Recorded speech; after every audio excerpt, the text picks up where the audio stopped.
Good evening, sweetheart. It's Maggie. Come sit with me. Let's make this night a gentler one. There's a different stillness in the house tonight. Not an empty kind. More like the quiet that arrives when something small has shifted, even if you can't name it yet. Earlier this afternoon, I stepped out into the back garden, the one you've heard me talk around, but not quite talk about. And for a moment, I stood there with my hand around the old door frame, just letting the air decide whether it wanted to greet me. December air in Seattle has this way of brushing against your skin, like it's testing your temperature. Not cold enough to hurt, just cool enough to remind you that you're alive. And today, as I walked across the stone path, the garden looked like someone had whispered something to it that it hadn't quite processed yet.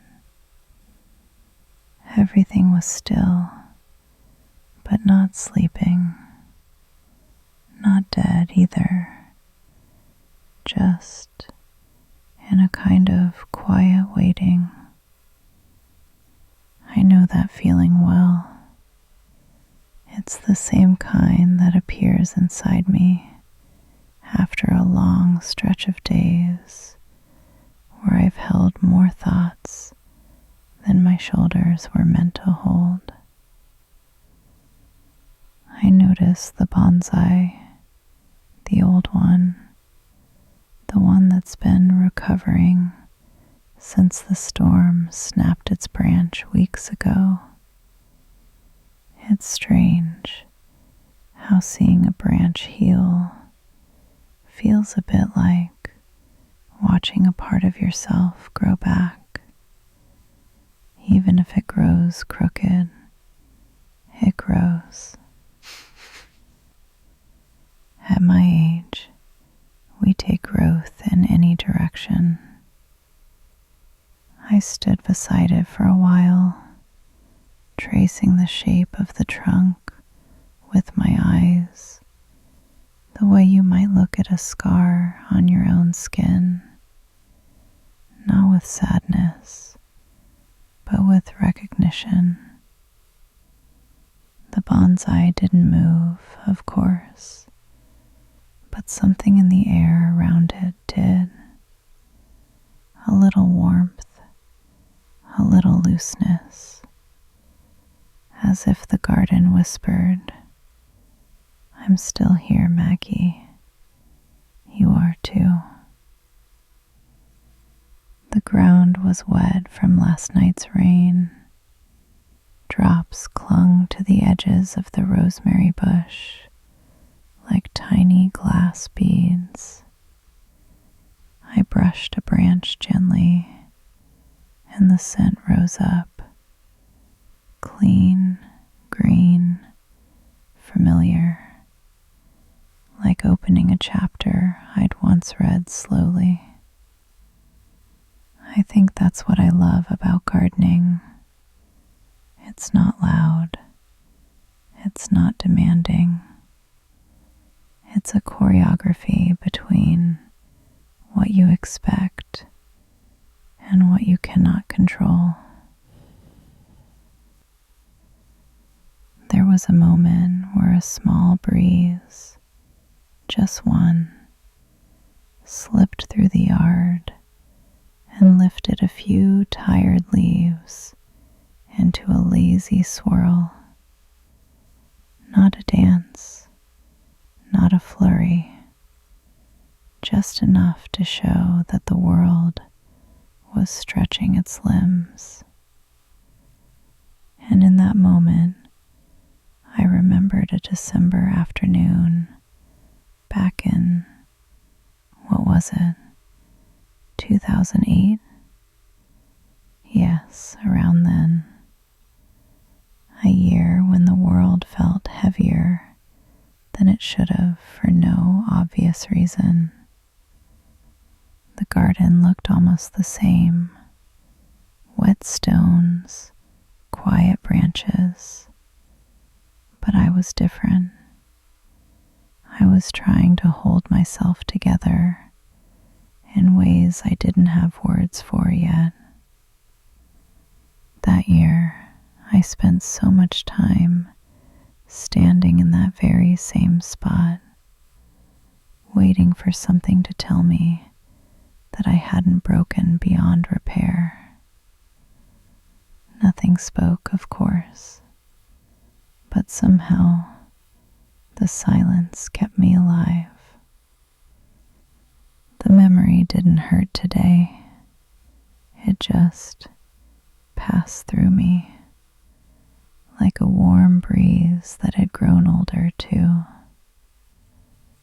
I bent down near the small patch where I used to keep winter pansies. They're not blooming now. They won't for a while. But the soil has that slightly lifted look that tells me it's still breathing underneath. Plants know how to hold hope, even when all you can see is the absence of color.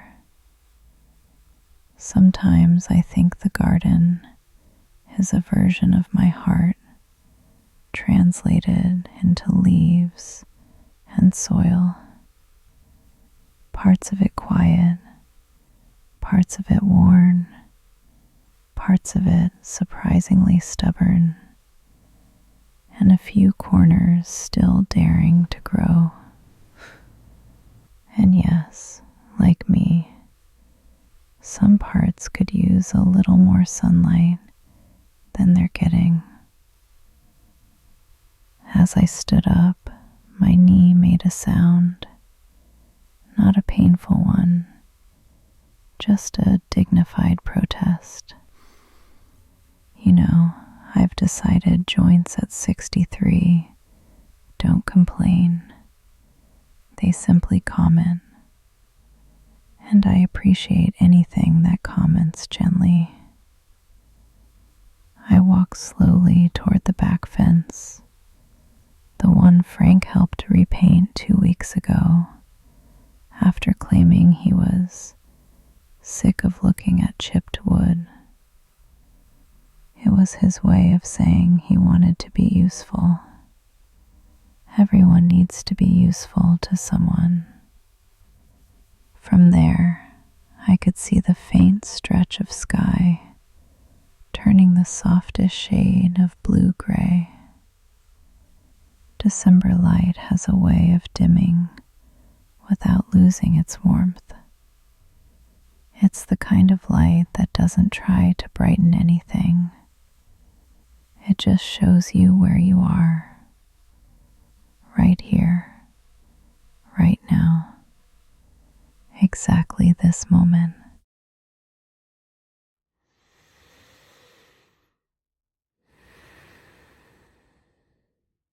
And I suppose that's how I felt lately, not trying to shine, not trying to fix anything, not trying to be more or less than I am,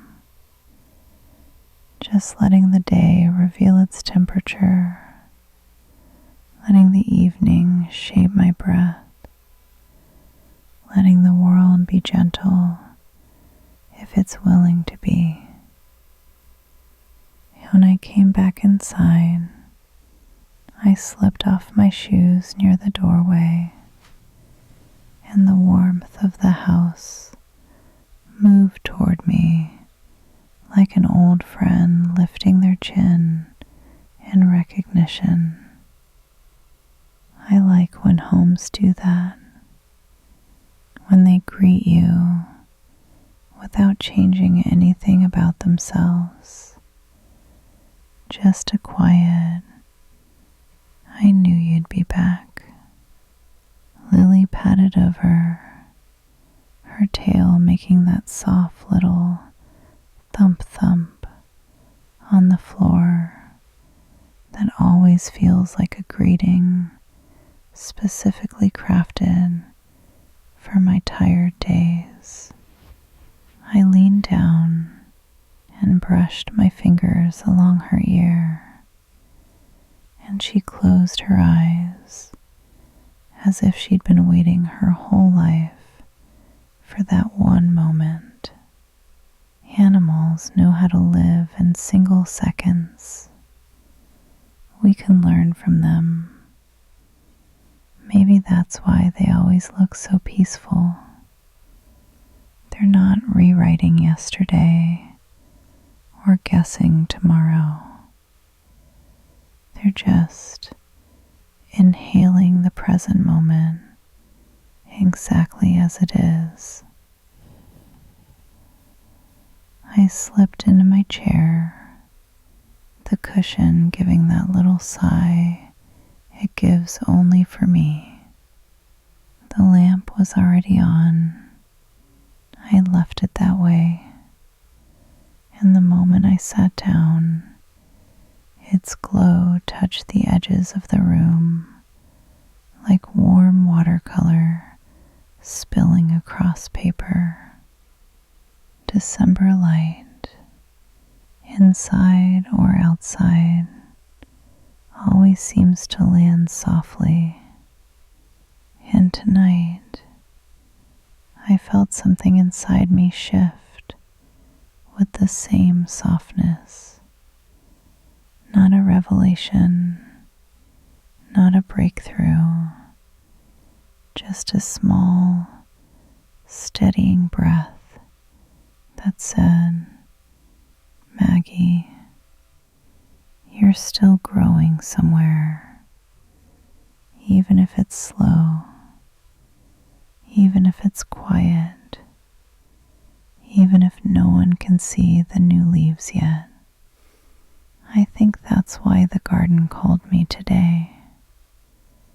Not to show me anything dramatic, not to remind me of the past, but to reveal that something in me has begun to move again, almost imperceptibly, like a seed under cold soil, deciding, maybe I'll try. And maybe that's all healing ever is, the decision to try again without expecting anything back. The house is quiet now. My hands are warm. The rain has softened its rhythm, and the night feels still, open, kind, just the way I like my evenings to begin. There's a small stretch of hallway in this house that always glows a little differently in December. Not because I changed the bulbs. I haven't, and they'd probably file a complaint if I tried. But because the winter light seems to wander inside and settle there first, as if that hallway is somehow the most patient part of the home. I paused there earlier this evening with the cup warming my palms, and I let myself lean on the door frame just long enough for the moment to acknowledge me. Some evenings greet you like they knew you were coming. At 63, I find myself talking to door frames more often than I'd like to admit. Though, to be fair, The door frames never talk back, which makes them more polite than most of the people I worked with in 1998. The light in that hallway has a softness I can't quite explain. It's thin and warm, like the last thread of daylight, deciding to stay a moment longer before giving the night permission to take over. You know, sometimes I think the house glows for me in the places it knows I pause, as if it's trying to loosen something in my chest before the evening settles for good. Tonight, the glow stretched across the floor like a small golden path, not one you walk on, but one you're meant to breathe in. There's a difference. As I stood there, the sound of the rain shifted again. It always does that in December, changing rhythm like a quiet drummer adjusting tempo for reasons only it understands. Rain in this city isn't weather, it's a conversation. And tonight, it felt like it was answering something I hadn't said out loud. I brushed my thumb along the rim of the cup, feeling the warmth slide into the cold line of my fingers. And for a moment, I remembered a hallway from decades ago, the one in our old duplex in 2008, where the heater clicked too loudly and the paint peeled near the baseboards because no one warned us about the damp winter air. That hallway had no softness at all, but the shadows on its wall, they were kinder than the light.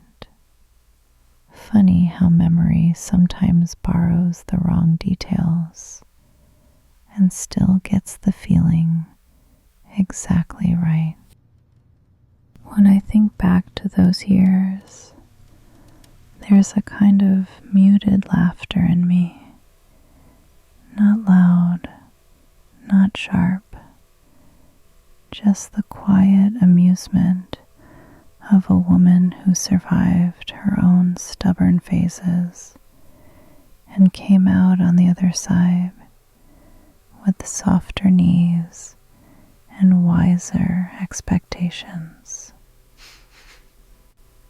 Back then, I thought strength meant keeping everything inside. Now I think strength is letting the night sit with you without needing to explain why you're tired.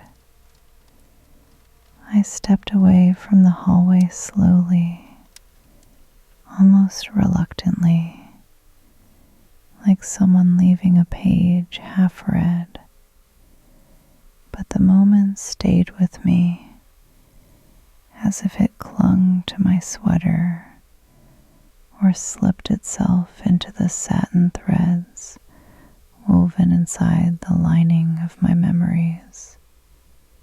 Some parts of the house do that. They follow you.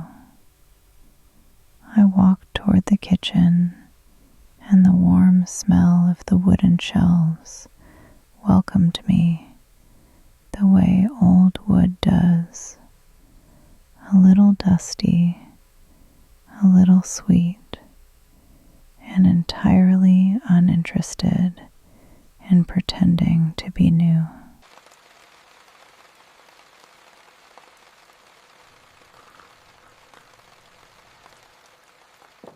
I rested the cup on the counter and listened as its warmth touched the surface with that faint click, the one I've grown oddly fond of. Little sounds like that keep a house alive. Tonight, I reached for the honey jar, the one Dorothy gave me last year. A gift she said was because I didn't know what else a woman like you needs. I'm still not sure what that meant, but considering Dorothy's usual tone, I think it was her version of affection. The honey has thickened with the cold. It moved slower than my patience, which isn't saying much these days. But when it finally slipped into the tea, it melted like it had been waiting all day for this exact moment. Some comfort arrives right on time, even when it feels late. The sweetness changed the color of the tea in this quiet, deliberate way, a gradual warmth blooming from within instead of being added on top. Moments like that remind me healing works the same way. It isn't poured in, it dissolves from something already inside. I carried the cup back toward the hallway, not ready to leave its softness behind. And as I walked, the light followed me more faithfully than any shadow ever has. Lily lifted her head, and for a moment, her eyes caught the lamp's glow and turned it into something warm enough to make me smile without meaning to. Dogs have a way of doing that, turning the simplest glance into a small permission to feel okay. As I leaned against the hallway wall again, I felt the plaster's coolness steadying something inside me. A quiet reminder that even the cold parts of a home can hold you without hurting you. I let my thoughts drift the way steam drifts, unfocused, unhurried, softening as they rise. And then, unexpectedly, a memory surfaced from the winter of 1996. A laugh I hadn't heard in decades. One that came from my husband the year we tried to hang Christmas lights and got the wires tangled so badly the neighbors thought we were putting up an art installation. He always laughed before I could. I think he knew I'd get there eventually. That memory didn't ache tonight. It simply warmed the air around it and dissolved again like something that knew its place. The house felt full for a moment, not crowded, not loud, just full in the way a quiet evening can be when every shadow settles in the right corner and every sound chooses softness.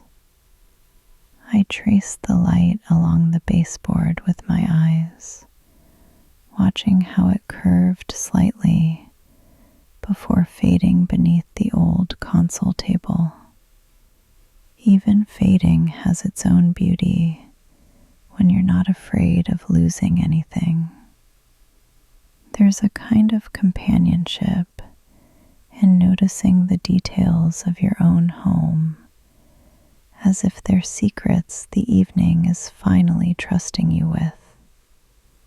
The grain in the wooden floor, the thin hum of the heater, the faint chill near the back door, they're all part of the house's quiet honesty. And maybe that's why I never feel entirely alone in these rooms. The house holds its own memories, and I hold mine. We meet in the middle somewhere between the light and the quiet. I took a step back toward the living room then, letting the hallway return to its stillness. And as I walked, the light shifted subtly, as if bowing out of the moment. Good evenings do that. They know when they've been enough.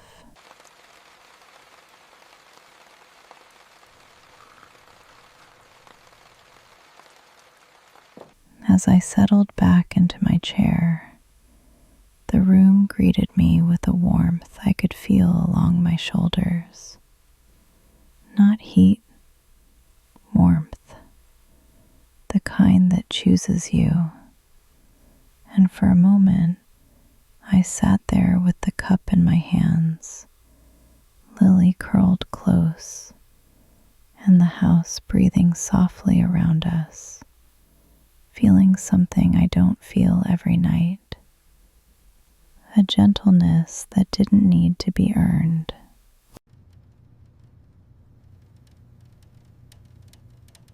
Some evenings ask for effort. This one simply offered itself, and I let it. There's a particular chair in my living room that only feels right after 9 o'clock at night. Before that, it's just a chair, decent legs, a fabric that tries its best. But once evening finally exhales, it becomes something else entirely. A place for the heart to unclench, a place for memory to sit beside me without asking too many questions. I lowered myself into it not long ago, holding the cup the same way I always do, both hands, careful, as if warmth is something you shouldn't spill. And the moment I leaned back, the cushion let out this little sigh, a soft one, almost polite. If furniture had manners, I think this chair would have them. The rain had softened by then, trading its earlier tapping for something slower, more reflective, the kind of rhythm that slips into your breathing without asking permission. Seattle rain has that ability. It doesn't visit you, it lives with you. And tonight, it felt like the rain was thinking along with me. Across the room, the lamp on the far table cast this gentle, honey-colored glow that stretched across the floorboards like a warm ribbon of evening. It didn't try to light the whole room. It knew better than to be ambitious. But what it touched with intention.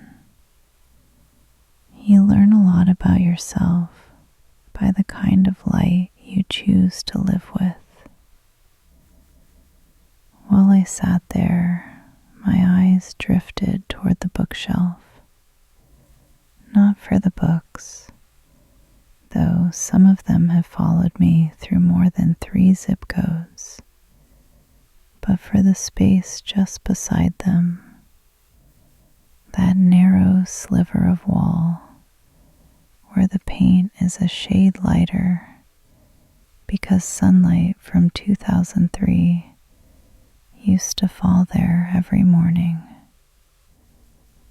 I remember noticing it for the first time on a Tuesday in late spring.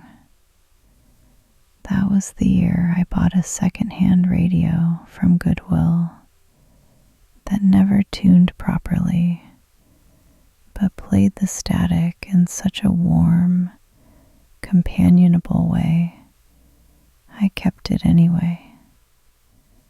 Sometimes mistakes sound like comfort.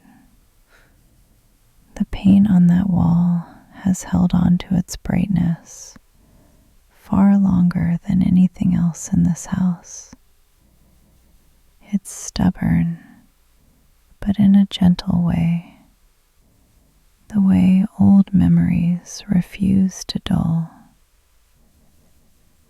Tonight, while I trace the rim of my cup with my thumb, I let myself look at that patch of wall a little longer than usual. The glow from the lamp touched it, just barely, turning the faded brightness into something softer, almost tender. It's strange, the places where your past decides to settle. Mine seems to prefer corners and overlooked spaces. Maybe that says something about me. Or maybe memories have their own logic and don't need mine. I lifted the cup, felt the familiar warmth seep into my fingers, and for a moment, I remembered the winter of 2008, the one where the heater in our duplex failed on the coldest night of the year. We wore 3 layers indoors, and he tried to fix the thermostat with what I can only describe as unearned confidence.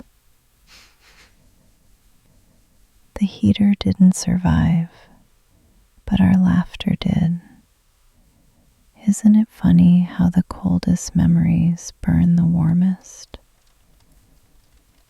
I took another slow sip, letting the warmth settle in my chest, and I listened, not to the rain, not to the hum of the refrigerator trying its best, but to the quiet inside the room. Quiet doesn't mean empty. I think at 63, I've finally learned the difference. This evening, the quiet felt like open hands. There's a small photograph on the side table, one of those old Polaroids from either 1996 or 1997. I can never remember. Those years blur together like 2 pages stuck by rain. The edges are curled a little, and one corner has a crease from an argument with a drawer about 15 years ago. But the moment captured there, that moment remains untouched. Sunlight falling across our porch, 2 mugs on the railing, both of us younger in a way we didn't appreciate at the time. Funny thing about age, you spend so much time searching for wisdom, only to realize later it was quietly growing in you the whole time.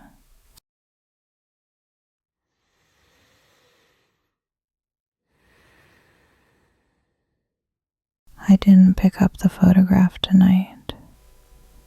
I didn't need to. Sometimes presence doesn't require touch. Instead, I let my attention drift back toward the window. The rain had thinned into something softer than itself, more mist than weather, and the glass held this faint, shimmering blur that made the outside world feel like a watercolor. December always paints its edges a little differently, a little slower, a little kinder.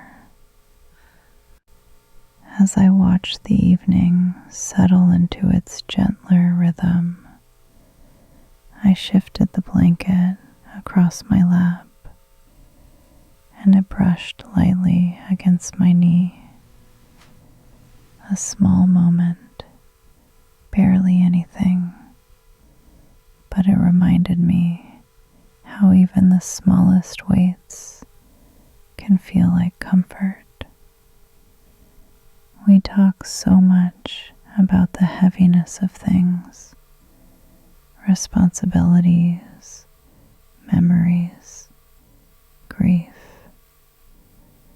But there's a kind of lightness that carries its own sweetness, a weighted blanket of the heart, if that makes sense, just enough to remind you you're still here and still capable of being warmed. Somewhere in the house, a pipe settled, one of those tiny winter sounds that always makes me smile. It's the language of old homes. I'm here. I'm holding. Keep breathing. And so I did.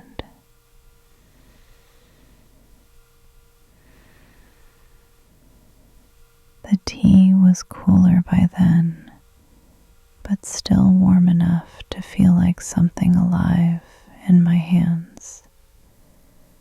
Warmth always lingers a little longer than expected, like a guest who doesn't want to leave because the conversation has been too kind.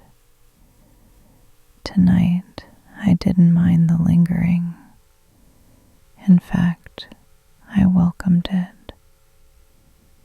There was a moment, a very small one, where everything in the room aligned with this gentle hush. The lamp, the rain, the chair beneath me, even the photograph on the table. It all felt synchronized in a way I didn't want to break. So I didn't move, not out of fear, but respect. Some evenings are not meant to be hurried through. They're meant to sit beside you, like someone taking your hand without needing to be asked. A memory came to me then, not sharp, not sad, just a soft shape of a December long ago, when I walked through the grocery store, holding a list I didn't need because I already knew what I'd forgotten. I still remember the cashier's name, Patrick. Tall, very serious, the kind of man who looked like he ironed his socks. But he always greeted me with this solemn nod that felt strangely honorable, as if he were saluting my small, nightly battles. Life is full of those brief strangers who anchor us without ever knowing they did. while I sat there tonight with the cup growing cooler and the lamp holding the room in that golden way, I wondered, not sadly, not long, whether I've been one of those strangers for someone else. It's a gentle question, one that doesn't ask for an answer. The house gave another tiny sigh, as if settling into the same thought. And just like that, the moment passed. Not abruptly, not with a sound, but the way a breath leaves the body, quietly, naturally, with nowhere else to be.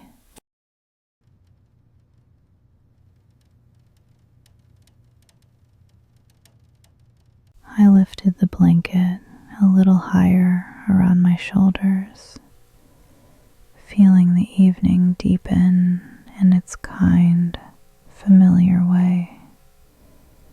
December has a softness I never learned to explain, a way of loosening things you didn't know were tight.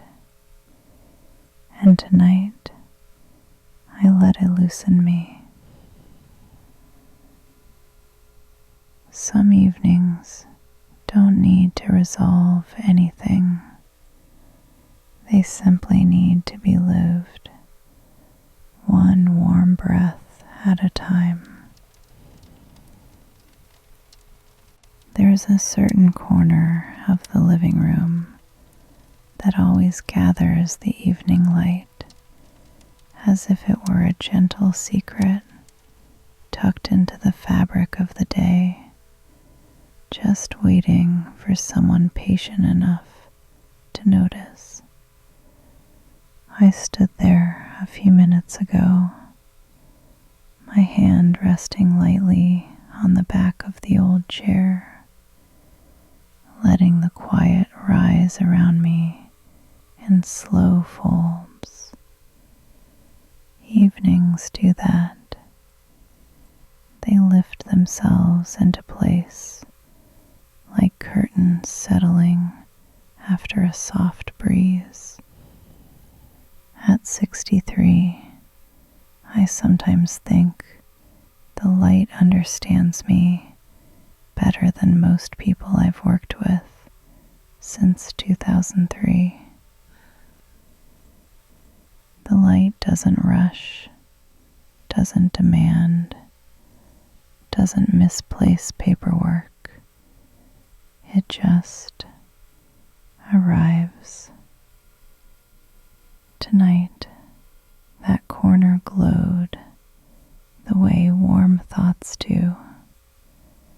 Not bright, but steady, like an old friend warming their hands before speaking. The lamp beside it hummed its quiet hum, and the rain softened against the glass, as if someone had turned the volume down just enough to let me hear my own breathing. I eased myself into the chair, letting the cushions sigh beneath me, the way old cushions sigh when they've memorized your shape. Chairs keep secrets. They really do, especially the ones that have survived more winters than I care to count.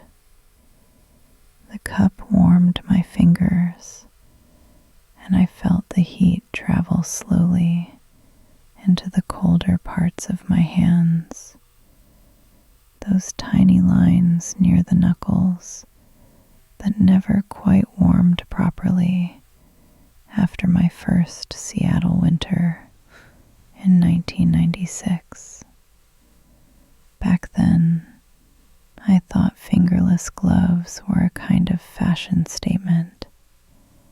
Turns out, they were just bad decision-making wrapped in wool.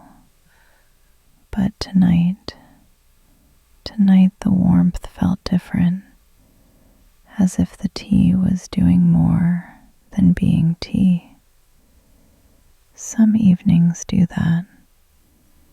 They slip into your chest before you even realize you let them in. The light stretched across the rug in this soft, uneven ribbon, making the floor look warmer than it was.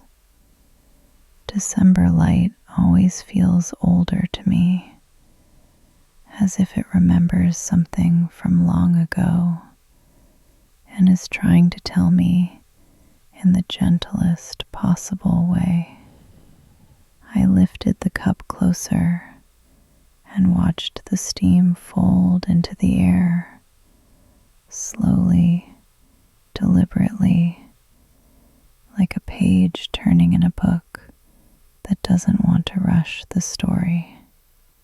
Steam always knows the pace. Humans rarely do.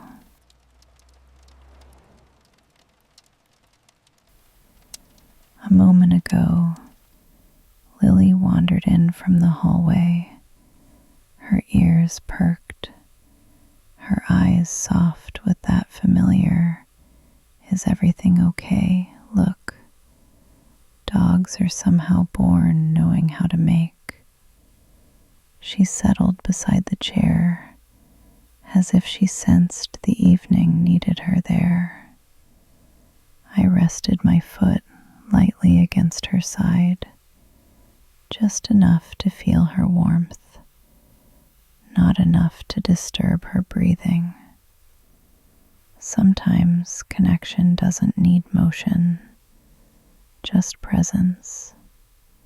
A memory drifted through, unexpected but gentle, from 2008, when the heater in our old duplex clicked every few minutes in that oddly comforting broken rhythm, the kind of sound that annoyed guests but felt like home to us.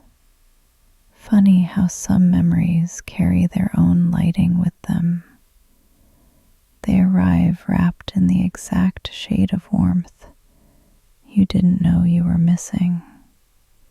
I looked down at the tea and took a slow sip, letting the sweetness settle at the back of my tongue, and I couldn't help a small, quiet smile.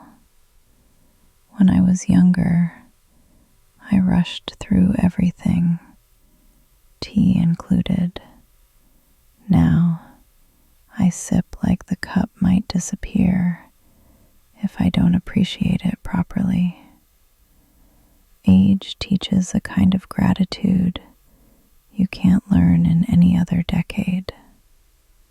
I glanced toward the bookshelf and saw the faint outline of dust glowing softly in the lamplight. Dust never bothers me. It's just old light resting on familiar places. I think that's why I feel close to it. We share that tendency. The rain changed rhythm again. It always finds a new way to speak against the glass. Tonight, it sounded softer, almost cautious, as if it didn't want to interrupt. I leaned back into the chair, letting the warmth of the room float through me without forcing anything to make sense. Some nights aren't meant for answers. They're meant for breathing.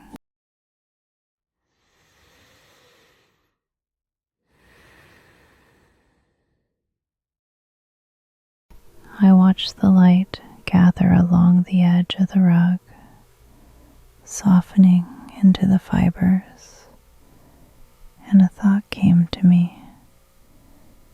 One of those small ones you don't notice until it feels true. Sometimes we don't sit with the night because we're lonely. Sometimes we sit with the night because it remembers us in ways the day never could. The room agreed. I felt it in the quiet.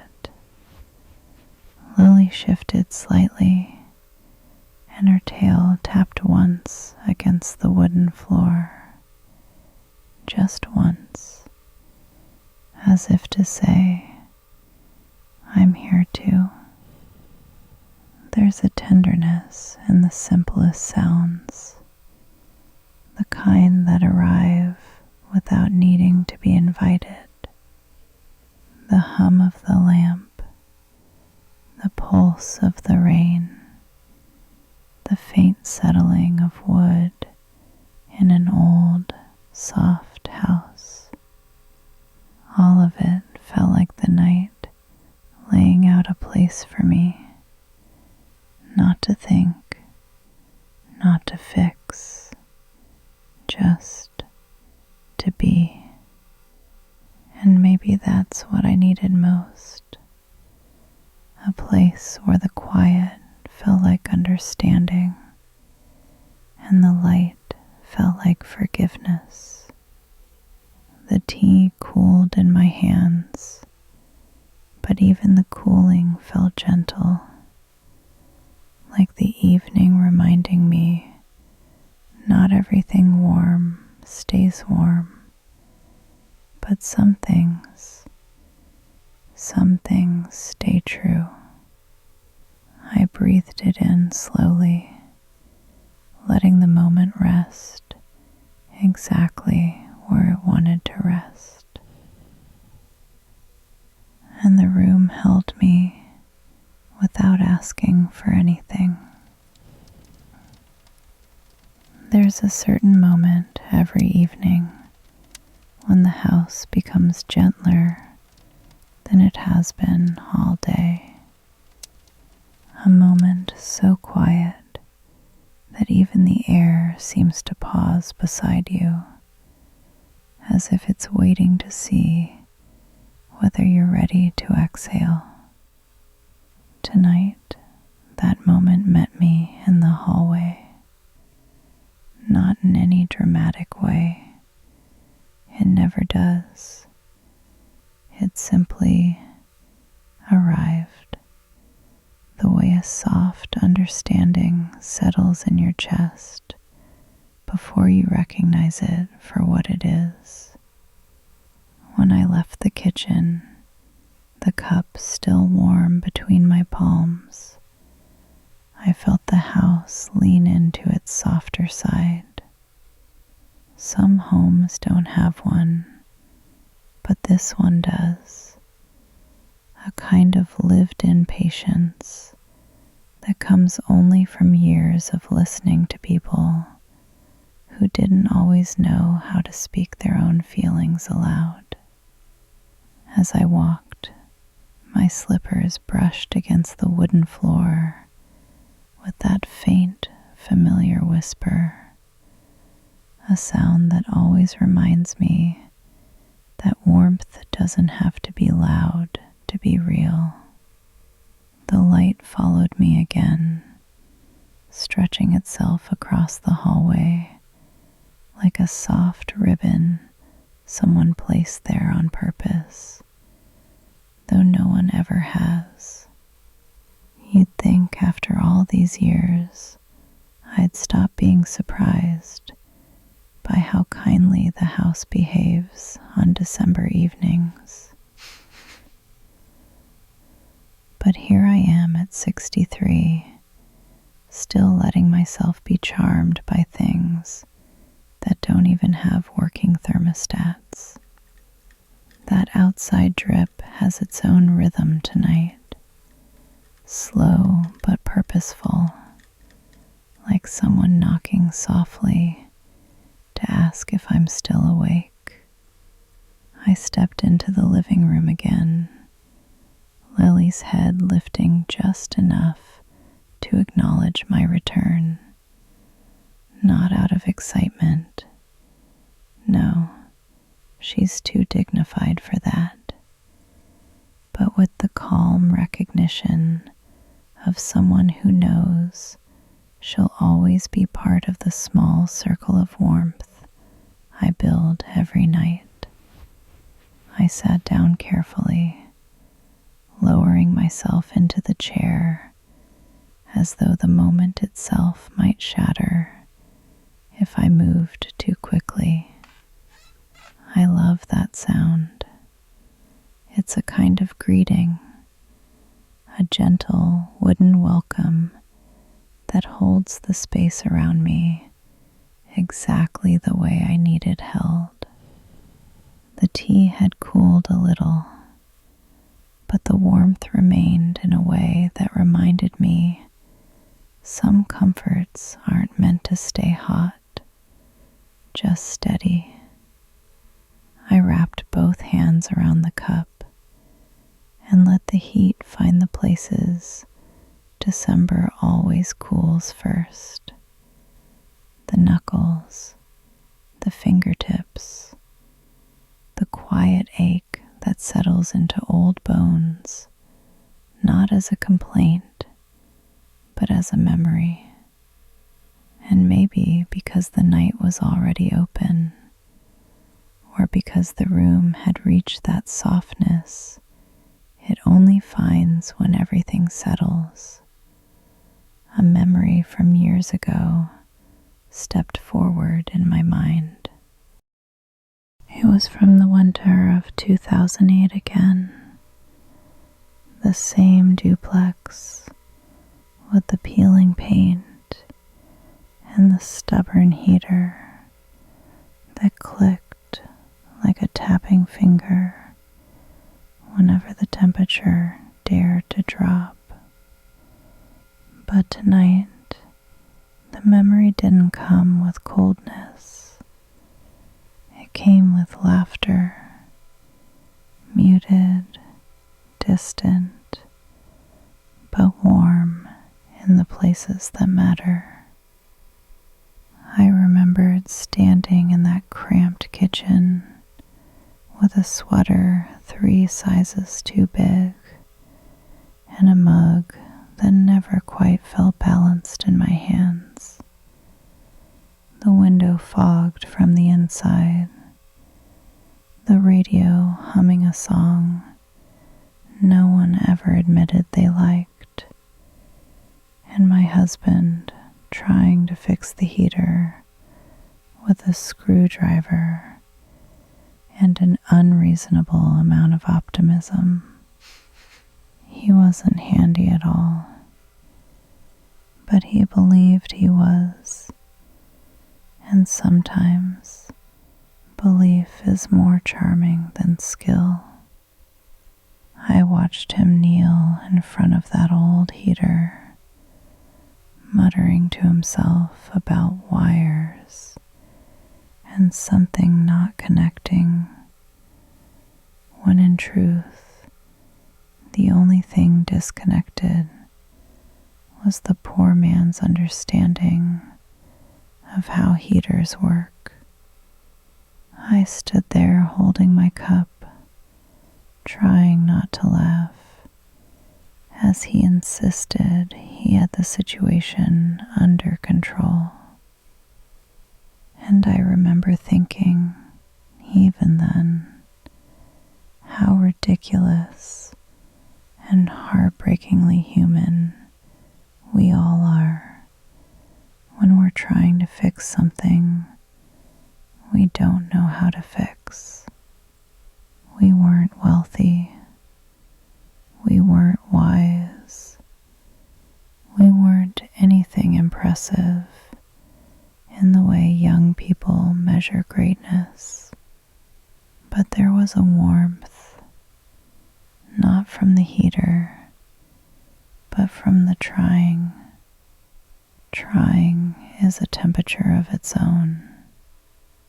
I think I understand that better now than I did then. As I sat in my chair with my warm cup and soft lamp glow, the memory rested beside me like an old friend who didn't need to be announced. The rain deepened outside, and not louder, just fuller, the way rain becomes when it decides to settle in for the night.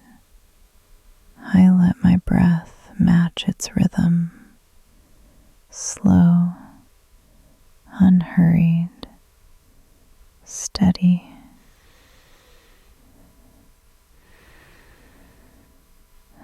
It's strange how the quietest evenings have the most room for the memories that never rush. I tilted my head back slightly, letting the lamp's gold wash over the ceiling, turning every shadow into something soft enough to lean against. And for a moment, just a small one, I felt something open in my chest, the way a winter curtain opens to let a sliver of morning in. Not big, not dramatic, just enough. I thought of all the evenings that carried me here, all the Decembers I thought would be colder than I could manage, all the nights that softened themselves around me until the ache loosened its grip and became something quieter. Sometimes the house feels like it knows when the heart has had enough, like it pulls the light closer, slows the rain a little, and tells the night to take its time with me. I lifted the cup again, the warmth blooming just enough to remind me that this moment is its own kind of healing. And I sat there in the golden quiet, letting the softness of the room shape the edges of my breathing. Slowly, the night folded around me like a shawl draped over tired shoulders. Nothing dramatic, nothing heavy, just enough, exactly enough. And so I stayed with the cup and the lamp and the rain and Lily's quiet breath and the version of myself that still remembers how to be gentle when the world gets loud. Tonight, that is all I needed, and it was plenty.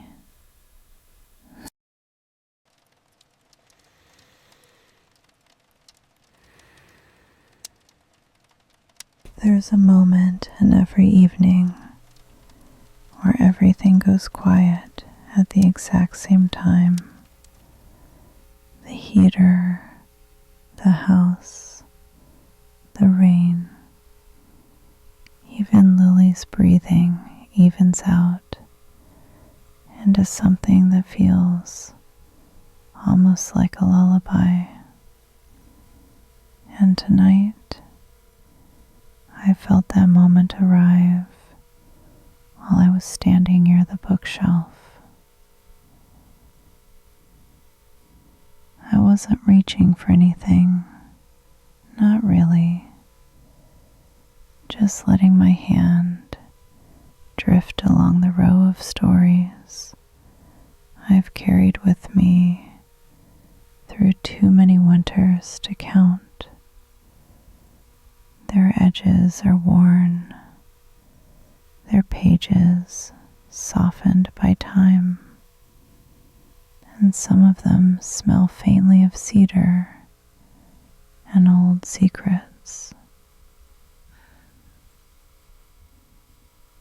One book in particular always holds my attention. Not the thick one with the cracked spine, or the one with the pressed fern inside, but the little blue journal, the one from December 2003. I used to write in it every night because I thought if I didn't put my thoughts somewhere, they would spill out of me and make a mess I wouldn't know how to clean. Funny thing is, when I flip through it now, half the pages are empty. Whole weeks left blank.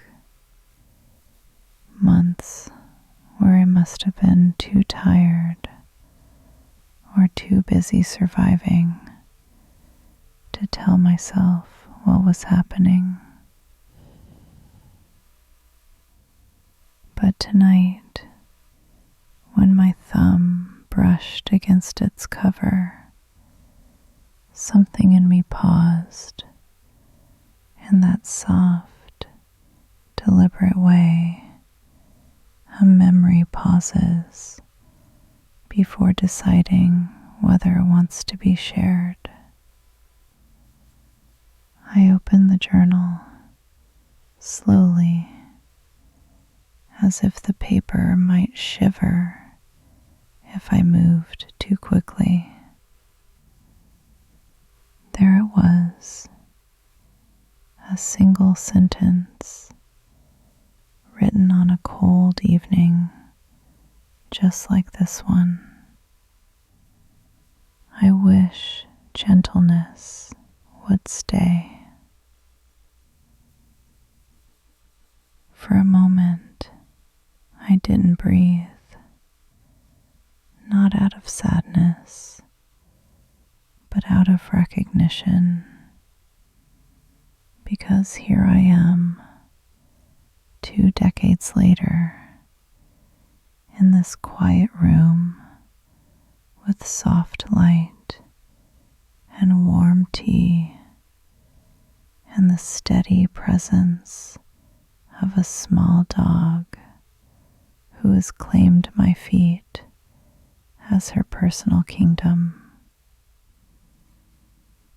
And gentleness, it didn't just stay, it grew, it changed shape, it learned to sit closer, it became something I don't have to chase anymore. I close the journal carefully, not to seal the memory away, but to keep it warm for the next time I need it.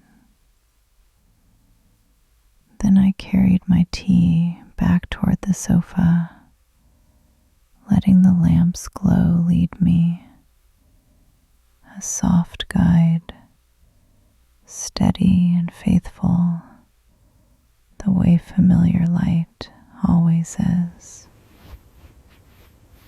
Lily lifted her head again, just long enough to acknowledge that her human was moving through the room with the elegance of someone who forgot she put on wool socks. I do slide on this floor more often than I admit. When I sat down, the cushion accepted me with that quiet sigh it always gives, as if settling into a space is an act of trust between two old companions. I set the tea beside me and folded my hands in my lap, letting the warmth of the room wrap itself around my shoulders like a shawl woven from leftover daylight. December rain has its own kind of mercy. It doesn't ask for anything. It just falls. A steady, gentle rhythm that tells the night it's safe to grow quieter.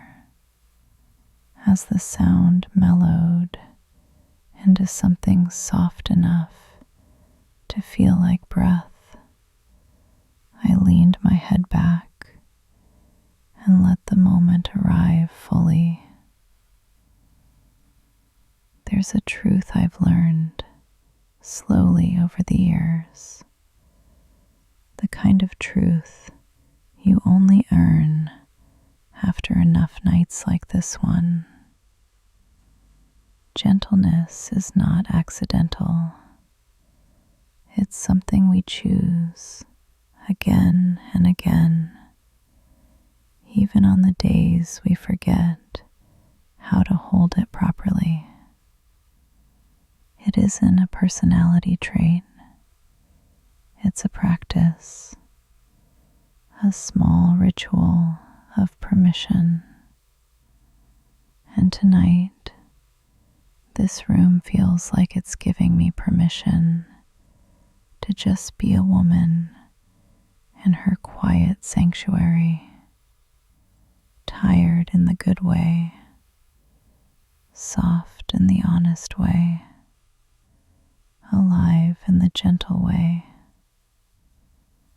I took another sip of tea, and the warmth slipped through me as if it were trying to unknot something I hadn't noticed was tight.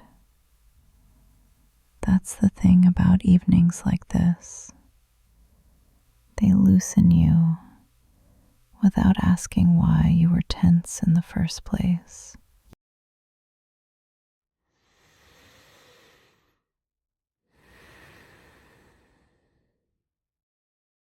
My thoughts drifted, not far, just enough to catch a memory from 2010, the year I realized that healing wasn't a finish line, but a series of evenings where you choose softness because hardness has already taken enough from you.